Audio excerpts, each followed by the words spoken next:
TPCC working president Jaggareddy, TGIIC chairperson Nirmala దంపతుల కుమార్తె జయరెడ్డి, గుణచైతన్యరెడ్డి వివాహ వేడుక వైభవంగా జరిగింది. ఈ పెళ్లి వేడుక సంగారెడ్డి పట్టణంలోని రామ్ మందిర్లో జరగగా రాత్రి 8:42 పెద్దల సమక్షంలో తాళి కట్టి నూతన వధూవరులు ఇద్దరూ ఒకటయ్యారు. ఈ వేడుకలో రాజకీయ దిగ్గజాలు పార్టీలకు అతీతంగా పాల్గొని నూతన దంపతులను ఆశీర్వదించారు. ముఖ్యమంత్రి రేవంత్ రెడ్డి సతీమణితో పాటు ఆమె కూతురు, అల్లుడు వచ్చి వధూవరులను ప్రత్యేకంగా ఆశీర్వదించారు. ఢిల్లీ పర్యటనలో ఉన్న సీఎం ఈ వేడుకలో హాజరు కావలసి ఉండగా పలు కారణాల రీత్యా రాలేకపోయారు. అసెంబ్లీ స్పీకర్ గడ్డం ప్రసాద్, మంత్రులు పొంగులేటి శ్రీనివాస్, సీతక్క, తుమ్మల నాగేశ్వరరావు, ఉత్తమ్ కుమార్ రెడ్డిలు హాజరై తమ ఆశీర్వచనాలు అందజేశారు.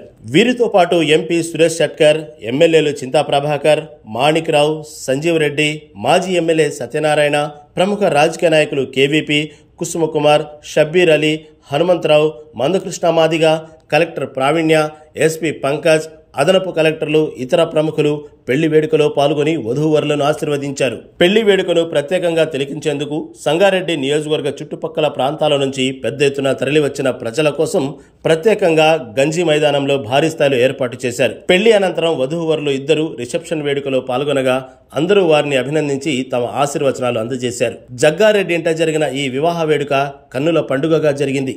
గుడిలో పెళ్లి చేసుకోవడం ఓ సెంటిమెంట్ అయితే ఫంక్షన్ హాల్లో జరపడం అనేది వెసులుబాటు అయిపోయింది ఈ రోజుల్లో. ఇక ఆ రెండింటిని కలిపితే ఎంత బాగా ఉంటుందో. ఆ మధుర క్షణాలు వధూవరులకు మరింత అపురూపమో కదా. ఆ ఆలోచనతోనే వెడ్డింగ్ డిజైనర్లు సరికొత్త టెంపుల్ థీమ్ కళ్యాణ మండపాన్ని తీర్చిదిద్దారు. ఫంక్షన్ హాల్లో అడుగు పెట్టగానే అల్లంత దూరం నుంచి అచ్చంగా కోవెల్లా కనిపిస్తూ చక్కని కళా నైపుణ్యంతో కనువిందు చేస్తున్నాయి ఈ పెళ్లి పందిళ్లు. ఆకాశమంతా పందిరి వేసి పిల్లల పెళ్లిళ్లు చేయాలని కలలు కనే అమ్మానాన్నలు ఒకవైపు, ఊరంతా చెప్పుకునే ముచ్చటలా జరగాలి పెళ్లంటే మరి అని కోరుకునే కొత్త జంట మరోవైపు. ఆ ఇద్దరి ఇష్టాలన్నింటినీ తీరుస్తూ వెడ్డింగ్ డిజైన్లతో అంగరంగ వైభవంగా జరిపించారు జగ్గారెడ్డి దంపతులు. పెళ్లి అంటేనే అలంకారం అంటూ పసుపు కొట్టే వేడుకలోని రోలు రోకలి ముస్తాబు దగ్గర నుంచి పెళ్లి జంట దోసళ్లలోని ముత్యాల తలంబ్రాల వరకు అన్నింట్లోనూ కొత్తదనమే కనిపించింది. సాధారణంగా పెళ్లిలో తాళికట్టు శుభవేళ్ల తర్వాత అతి పెద్ద తంతు విందు భోజనాలు. ఇప్పుడు అక్కడికి వద్దాం. అసలు ఎంత సరదా ఉంటుంది అందులో.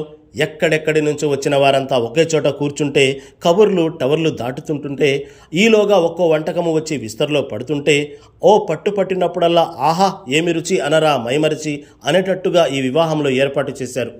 వివాహంలో వివిధ రకాల వంటకాలు ఉంటాయి. సాధారణంగా కూరలు, పప్పు, పులుసు, రసం, గారెలు, బూరెలు వంటి సాంప్రదాయ వంటకాలతో పాటు స్వీట్లు, వడియాలు, పచ్చళ్ళు కూడా పెళ్లి విందులో వడ్డించారు. ఒకేసారి 7,000 మందికి వడ్డించేందుకు సరిపోయేలా భోజన మందిరాన్ని ఏర్పాటు చేశారు. దాదాపు 1000 మంది వంటవాళ్లు సంప్రదాయ వంటకాలను ఏర్పాటు చేశారు. ఇతర ప్రాంతాల నుంచి వచ్చే అతిథులకు వివిధ 5 స్టార్ హోటళ్లలో బస చేశారు. అలా కనుల పండుగగా జయరెడ్డి, గుణచైతన్యరెడ్డి వివాహ వేడుక అంగరంగ వైభవంగా జరిగింది.